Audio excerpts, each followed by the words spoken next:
말씀에서 은혜 받읍시다. 서로 인사하십시다. 샬롬, 샬롬. 말씀에서 은혜 받읍시다. 네, 감사합니다.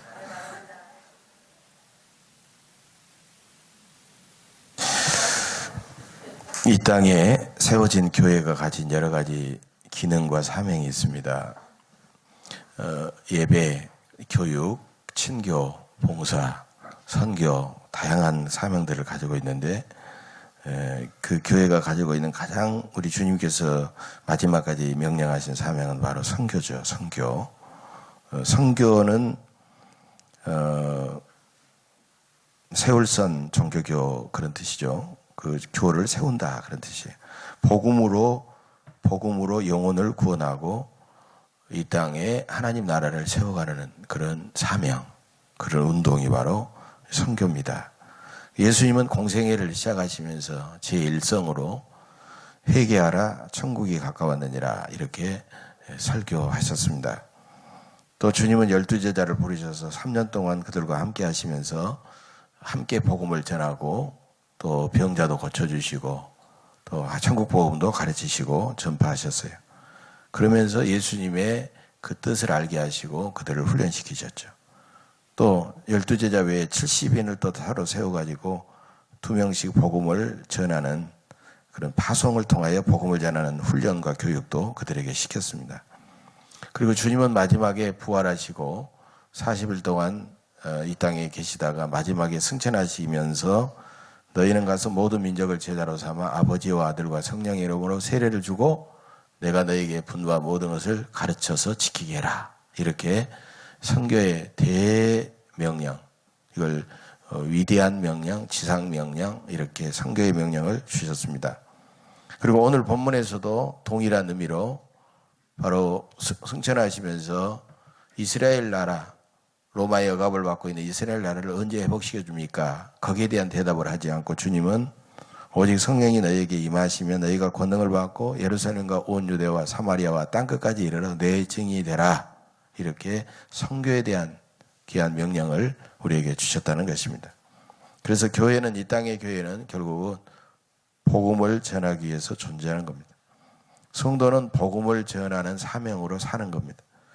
우리 교회, 우리 예원교회는 선교하는 교회, 선교하는 교회가 되어야 되겠고, 우리 예원교회가 속한 광주노예도 선교하는 노예, 선교하는 사업을 제일 중요한 이유로 하는 노예, 우리 교단 총회도 바로 선교하는 그런 교단이 되어야 된다는 것입니다.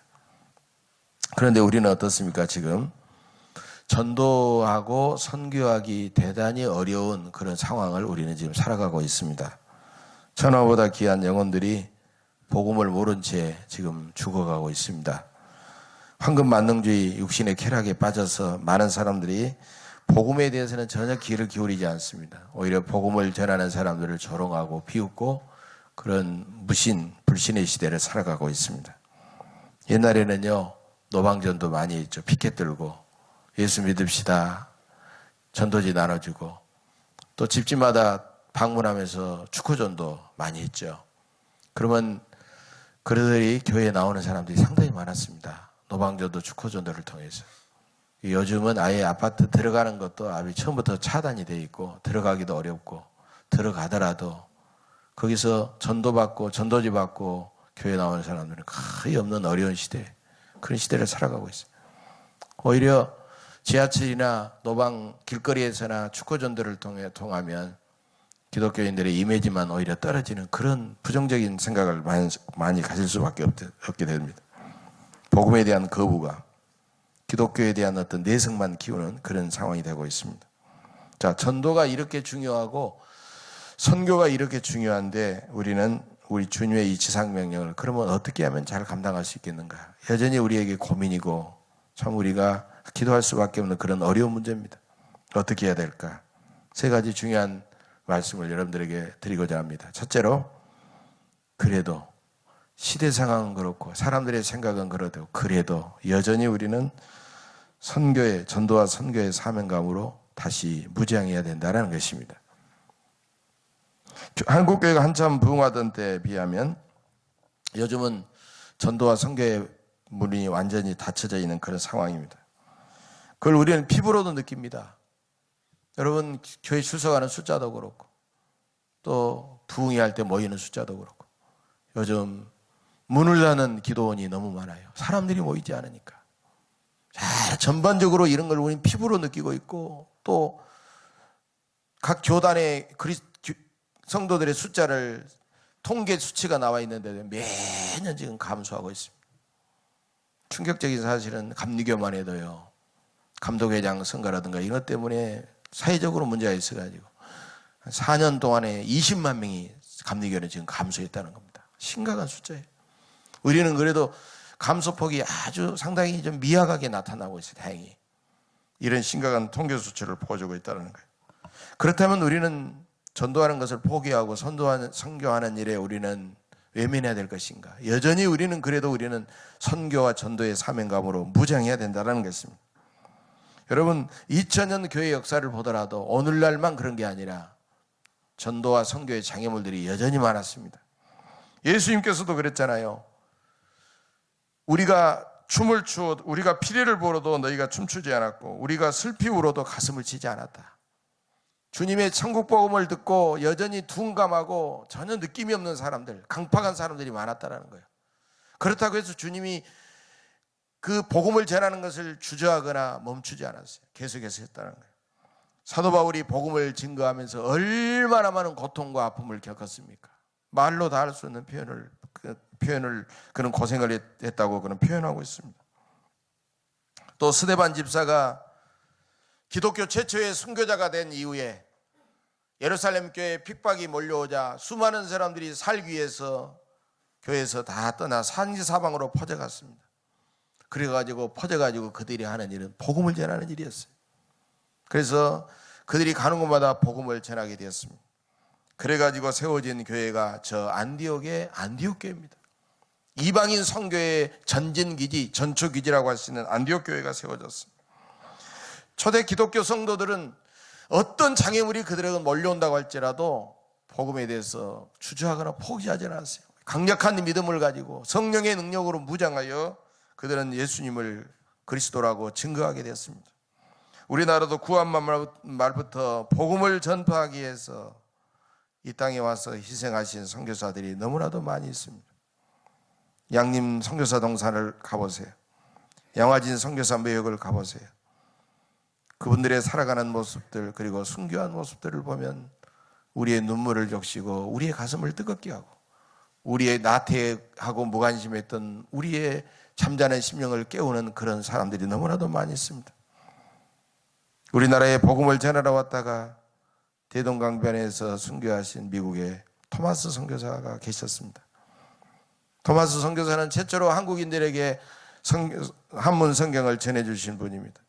이분은 원래 중국에서 선교를 하시다가 기도를 하면 할수록 한국에 가서 복음을 전해야 되겠다라는 성령의 강력한 역사를 갖고 그런 조선 땅에 들어가야 되겠다라고 기도하고 준비하고 있었습니다.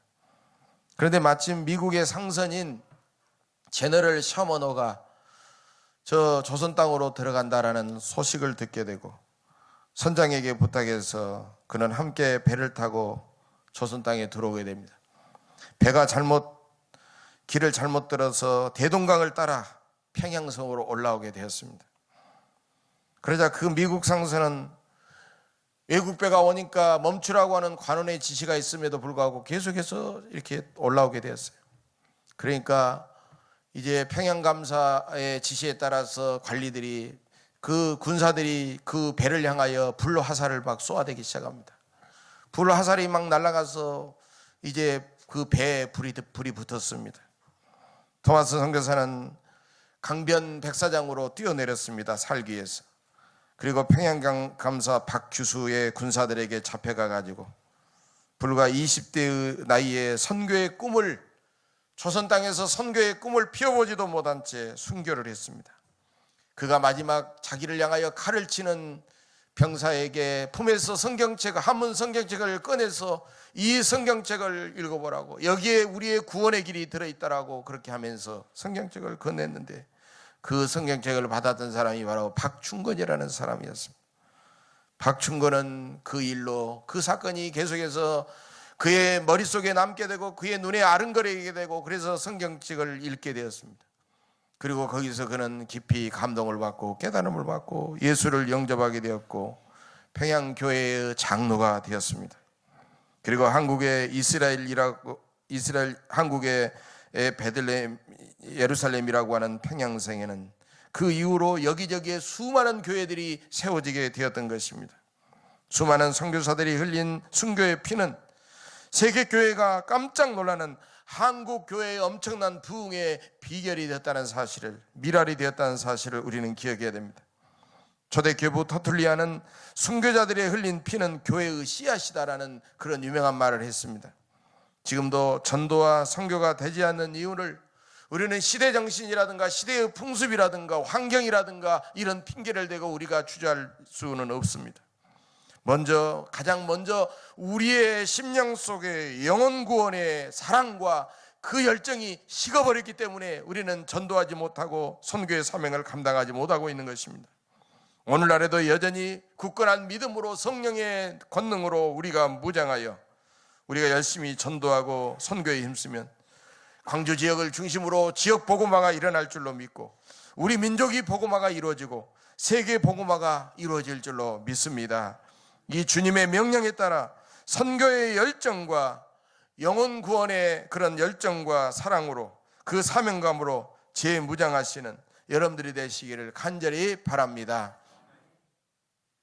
두 번째로, 이제는 우리가 말보다는 선한 행실, 착한 행실로 전도하고 선교해야 된다는 것입니다. 오늘날 교회가 세상에서 신뢰받지 못하고 교회의 부흥이 쇠퇴하고 침체하는 이유는 어디에 있습니까? 세상 사람들 앞에서 우리 믿는 사람들이 더 선하고 착하게 살지 않기 때문입니다. 행함이 없는 믿음은 죽은 믿음이라고 말했는데 성도들이 선한 생활을 보여주지를 못하고 있습니다.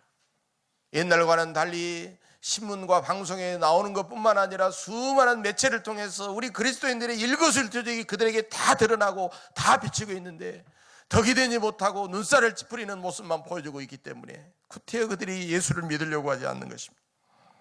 요즘 교회가 세상의 권력자나 세상 사람들에게 충고를 하고 권면을 하면 당신들이나 잘하세요, 너나 잘하세요 라는 그런 핀잔을 듣기가 쉽다는 겁니다. 참으로 가슴 아픈 일이 아닐 수가 없습니다. 한국교회는 지금까지 오른손이 하는 것을 왼손이 모르게 우리가 이웃을 사랑하고 구제하고 섬겨왔습니다.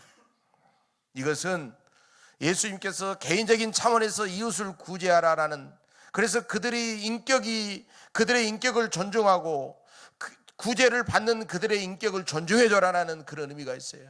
구제의 소중한 가치와 상대방의 입장을 생각하는 그런 면에서 의미가 있습니다. 그러나 우리 주님은 마태복음 5장 16절에서 너희는 세상의 소금이요 너희는 세상의 빛이다라고 말씀하시면서 이같이 너희 빛이 사람 앞에 비치게 하여 그들로 너희 착한 행실을 보고 하늘에 계신 너희 아버지께 영광을 돌리게 하라고 주님은 우리에게 말씀하셨습니다. 은밀하게 구제하고 끝내라 이러지 않았다는 거예요.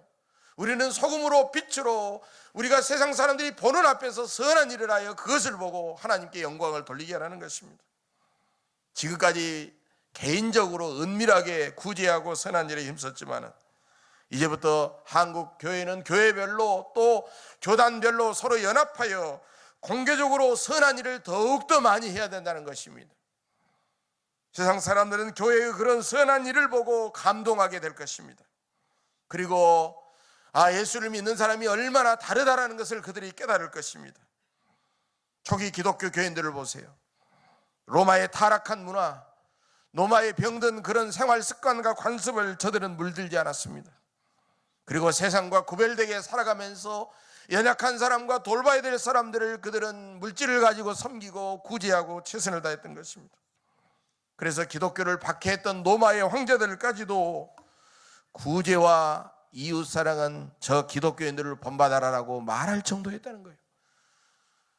여러분, 로마의 황제는 기독교인들을 박해했던 사람인데 그들의 입에서 기독교인들의 이웃사랑과 구제와 선행을 감탄할 정도로 그들의 생활이 그렇게 거룩하게 온전했던 것입니다.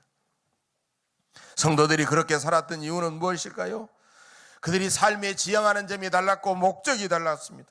그들은 세속적인 가치관에 매여 살기보다는 하나님 나라를 바라보고 살았기 때문입니다.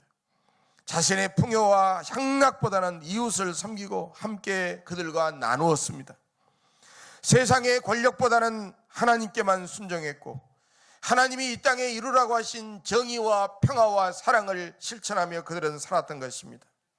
우리도 그런 그들의 믿음과 삶을 본받아야 됩니다. 이제 몇 마디의 말로 전도하는 시대는 지났습니다. 가정에 찾아가고 여러 가지 여기저기 찾아가서 옆에 슬그머니 다가가서 사형리를 펴들고 전도지를 펴들고 전도하면서 그들이 들으려고 하질 않습니다. 그런 시대가 지났습니다. 복음에 별로 관심 없는 사람들에게 몇 마디 말은 전해지기도 어렵고 설득하기도 어렵습니다. 우리가 그들을 만나는 사람들을 진실하게 선하게 섬기고 사랑해야 될 줄로 믿습니다. 사도 바울은 고린도 교인들에게 너희는 그리스도의 향기다, 너희는 그리스도의 편지다, 너희는 그리스도의 대사다라고 말씀하고 있습니다. 지금 한국 교회가 활발하게 펼치고 있는 사회 참여 활동, 사회 봉사 활동, 사회 복지에 적극적으로 참여하는 모든 것들은 대단히 효과적인 전도 활동이요 선교 활동인 줄로 믿습니다. 네덜란드의 유명한 선교 신학자 호켄다이크라는 분이 계시는데 이분은 이런 유명한 말을 했습니다. 교회의 선교는 사회적 공동 과제의 수행이다. 전쟁, 평화, 생태계, 정치적 해방, 여성 해방, 민족 문제, 경제 평등 같은 중요한 문제들을 공동으로 함께 수행하는 일은 오늘날 교회의 중요한 선교 과제라는 그런 말을 했습니다. 그렇기 때문에 교회의 선교는 개인이 개인에게 접근하여 그 영혼을 살려내는 것도 중요하지만 그런 개인 영혼 구원의 차원을 훨씬 더 넘어서 이 세상에 나아가서 하나님의 선한 뜻을 펼치고 이루어가는 공동의 사역까지 포함되어 있어야 된다는 것입니다. 이런 사역을 감당할 때 많은 사람들은 교회를 주목하고 많은 사람들은 교회로 몰려들고 교회에 와서 구원받는 역사가 생겨지게 될 것입니다. 일제시대 초창기 한국 교회사에 대단히 자랑스러운 백선행 집사라는 분을 이 시간 여러분들에게 소개하고 싶습니다. 백선행 집사는 대단히 일찍 10대 초반에 조혼을 했습니다. 일찍 결혼을 했습니다. 그리고 몇 년도 살지 못하고 16살의 나이에 남편을 잃었습니다. 자식도 없는 청산과부가 되었습니다. 그래서 그는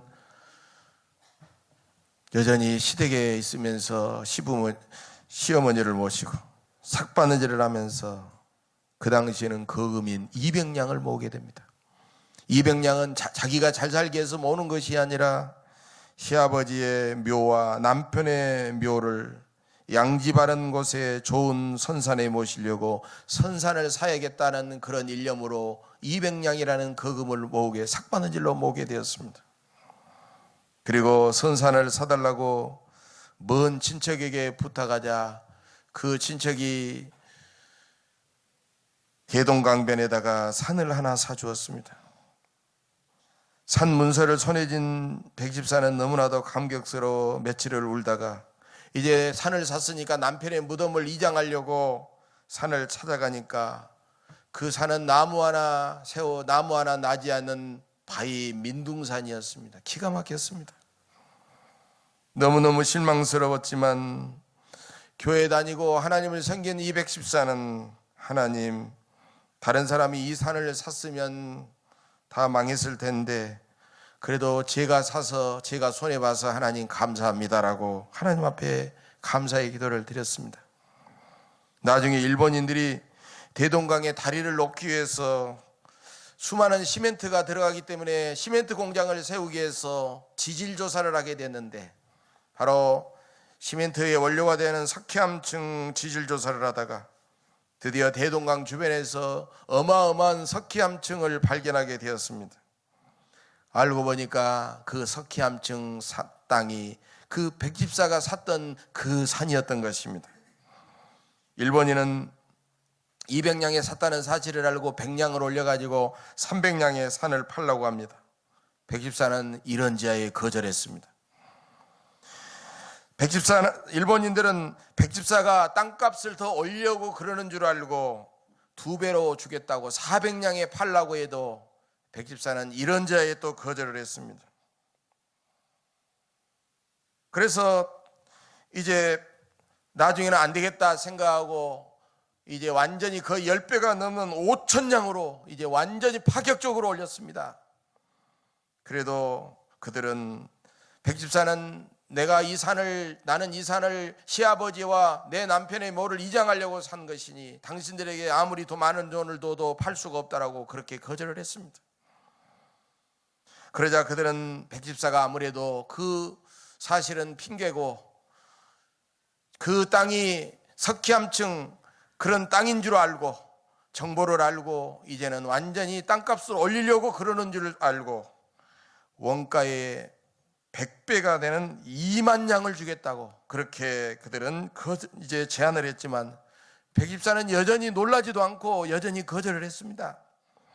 결국 땅을 중개하던 중개인은 자세히 내막을 알아보니까 백집사가 다른 사람의 말은 듣지 않은데 교회 목사님의 말은 잘 듣는다는 말을 들었어요. 그래가지고 이제 도지사를 시켜가지고 목사님을 찾아가게 됐습니다. 목사님의 말을 저 백집사가 듣게 되는데, 목사님, 이러이러한 상황이니까 이래 백집사가 땅을 팔 수 있도록 좀 설득해달라고. 그래서 목사님이 백집사에게 신방을 가게 되었습니다. 그래서 산을 팔지 않는 이유를 물어봤습니다. 그러자 백집사는 이렇게 대답합니다.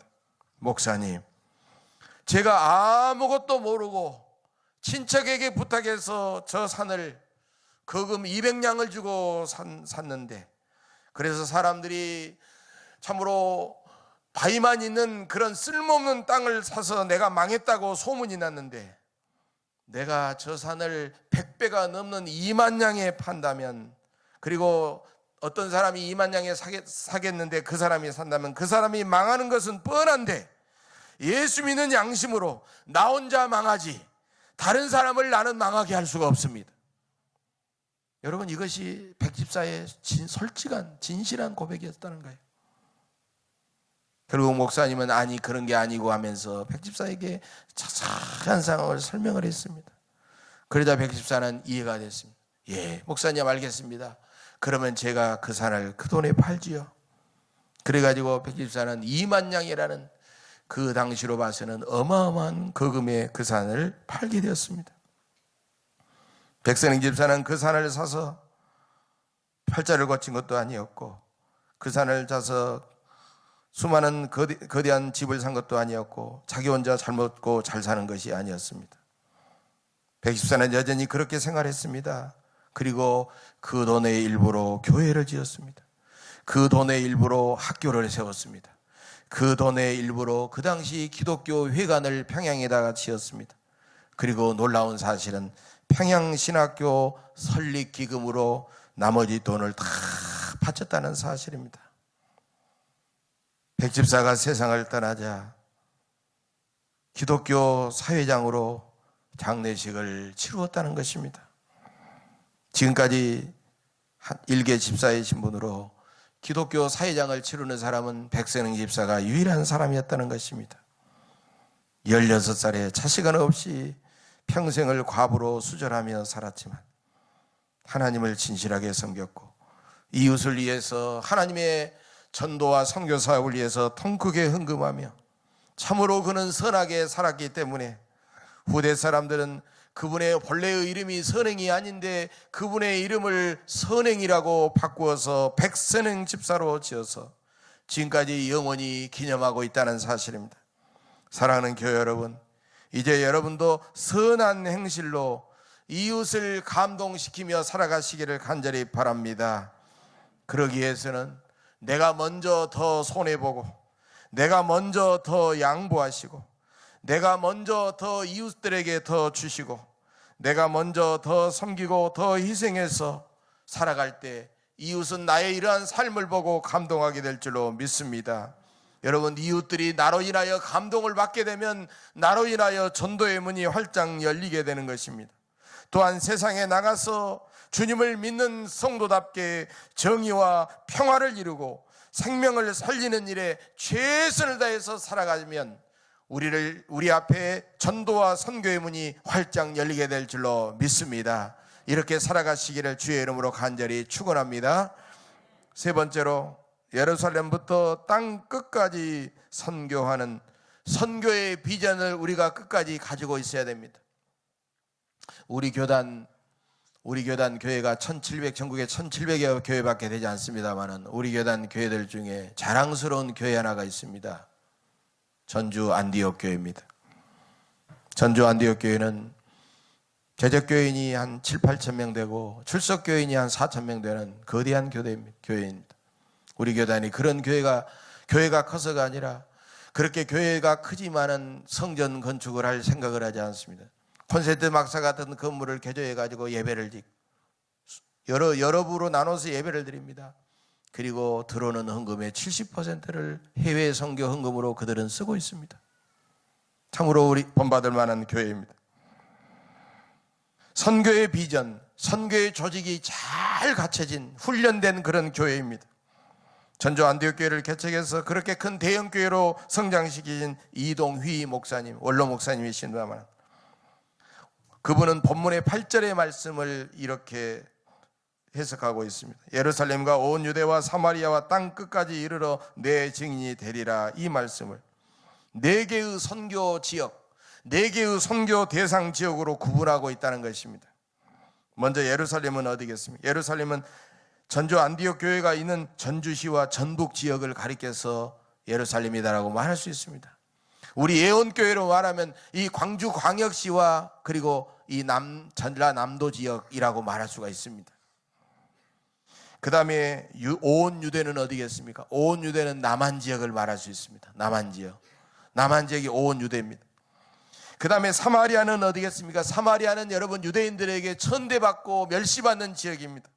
이방인처럼 천대받는 저 북한 지역이 사마리아 지역이며 지금도 많은 사람들이 회피하고 있는 장애인 선교사역, 빈민 선교사역, 교도소 선교사역, 외국인 노동자 선교사역 등등 많은 사람들이 선교해 봐야 크게 효과도 보지 않는 그런 지역. 여러분, 우리가 이런 지역을 꼭 해야 됩니다. 이 사역을 가리키는 것입니다. 마지막으로 땅 끝은 어디겠어요? 땅 끝은 우리 한국에 있는 수많은 선교사들이 물 건너 나가서 선교하고 있는 5대양 6대주 선교 지역, 바로 그 지역이 땅 끝이라고 말할 수 있어요. 여러분, 이것은 선교의 우선순위를 말하는 게 결코 아니에요. 우리가 예루살렘을 다 선교한 다음에 유대를 선교하고 유대를 선교한 다음에 사마리아를 선교하자, 이게 아니래요. 이것은 동시다발적인 선교를 의미하고 있는 것입니다. 모든 선교의 대상 지형들은 우선순위와 그 가치, 그 중요성에 있어서 동등하다는 것을 우리는 알아야 된다는 것입니다. 그래서 어느 한 지역을 우리가 시작하지만 다른 지역에도 똑같이 기도와 후원을 동시에 해야 되는 것입니다. 성도들은 받은 은사와 사명과 거기에 따라서 각 지역들을 동시다발적으로 선교해야 된다는 것입니다. 이런 선교 사역은 우리에게 수많은 통찰력을 주고 있습니다. 오늘날 한국 땅에는 6만여 개의 교회들이 있습니다. 개신교회들만. 그러나 6만여 개의 우리나라 교회들은 결코 우리들만의 교회가 아닌 것입니다. 우리나라를 위한 교회만은 아니라는 사실입니다. 그 속에 있는 우리 예언교회도 마찬가지입니다. 우리들만을 위한 교회가 아니라는 것입니다. 미국과 유럽의 교회들이 점점 침체하고 쇠퇴하고 있는 요즘, 한국 교회는 우리나라는 물론이고 세계를 선교해야 될, 어두운 그늘에 있는 수많은 사람들에게 복음을 전해야 될 막중한 사명이 우리에게 주어져 있다는 것입니다. 한국 교회는 지난 20여 년간 국내에 복음화는 대단히 미흡을 했습니다. 오히려 국내 복음화 미흡했을 뿐만 아니라 점점 쇠퇴해가고 있다는, 있는 교인도 붙잡지 못하고 떠나고 있다는 사실이에요. 그러나 세계 선교에서는 많은 열매를 거두고 있는 것입니다. 2012년을 기준으로 한국교회는 전 세계 170여 개국에 2만여 명의 선교사들을 파송하여 세계에서 지금 미국 다음으로 두 번째로 선교 대국이 되어 있는 것입니다.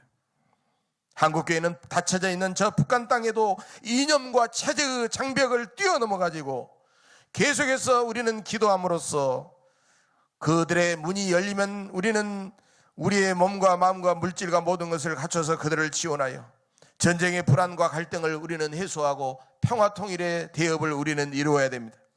코리안 드림을 꿈꾸는 100만여 명의 한국 땅에 들어와 있는 외국인 노동자들을 우리가 우리 동포처럼 섬기고 돕고 사랑하면 그들이 나중에는 자기의 고향으로 돌아가고 자기의 나라로 돌아가서 예수를 영접하고 교회를 세우면서 세계를 복음하는 그런 놀라운 일이 일어나면서 우리나라는 100만 외국인 노동자들을 통하여 세계 복음화의 허브가 될 수 있는 그런 기회를 지금 잡고 있다는 것입니다. 해외 선교사를 파송하는 것보다도 오히려 우리 주변의 외국인 노동자들을 복음으로 변화시키고 그들을 섬김으로써 더 쉽고 엄청난 열매를 거둘 수 있게 되는 것입니다. 이런 선교의 권능은 모든 성도들의 지치지 않는 뜨거운 중보기도와 인적인 후원과 물질적인 후원에서 나오게 되는 것입니다. 여러분, 한국 교회가 침체한다면 세계 선교와 복음화도 침체할 수밖에 없다는 그런 사명감으로 우리는 최선을 다해야 됩니다. 저는 얼마 전에 국민일보를 읽다가 3일 전인가 국민일보를 읽다가 깜짝 놀랐습니다. 2000년 이후 약 16년 동안 이슬람권에 있는 나라 인구는 훨씬 기독교권에 있는 나라보다도 더 팽창해서 불어나고 있는데 오히려 16년 동안 이슬람권에 있는 나라의 국민들이 800만 명이 기독교로 들어오고 있다는 거예요. 기독교로 개종해서 더 변화되고 있다는 사실입니다. 저는 너무나도 가슴이 설레었고 깜짝 놀랐습니다. 비인간적이고 여성을 동물처럼 취급하고 사람의 생명을 파리목수처럼 죽이는 저 비인간적인 이슬람 국가 IS와 과격한 이슬람 세력들에게 염증을 느끼고 그곳에서 생명의 능력을 전혀 체험하지 못하는 수많은 모슬렘들이 이슬람권 사람들이 기독교로 몰려오고 있다는 사실, 그들은 몰래 성경을 보면서 예수님의 사랑에 감격하고 예수님을 영접하고 변화되는 그런 놀라운 역사가 있다는 것이에요. 여러분, 이것은 하나님께서 선교사들을 위하여 기도하고 세계 선교를 위하여 눈물로 기도하신 우리 기도의 응답인 줄로 믿습니다. 사랑하는 성도 여러분, 예수님은 오늘 또 우리에게 선교의 사명을 열심히 잘 감당하라고 우리에게 명령하십니다. 선교는 우리가 계속해서 감당해야 될 최우선적인 과제이며 가장 중대한 사명입니다. 예루살렘 같은 우리 주변에서부터 온 유대를 거쳐 저 사마리아를 지나 땅끝까지 이르러 주님의 사랑과 구원의 복음을 들고 나아가시기를 간절히 바랍니다. 여러분이 주님의 십자가 은혜로 구원받았다면 구원받은 사람답게 선한 행실로서 이웃을 섬기고 뜨겁게 살아가시기를 간절히 바랍니다. 볼지어다 내가 세상 끝날까지 너희와 항상 함께 있으려는 주님의 이 약속을 굳게 믿고 세상으로 나아가시는 여러분들 위해 하늘과 땅의 권세를 가지신 우리 주님께서 세상 끝날까지 사랑과 지혜와 권능으로 함께 하시기를 주의 이름으로 간절히 축원합니다. 기도하겠습니다. 저희들을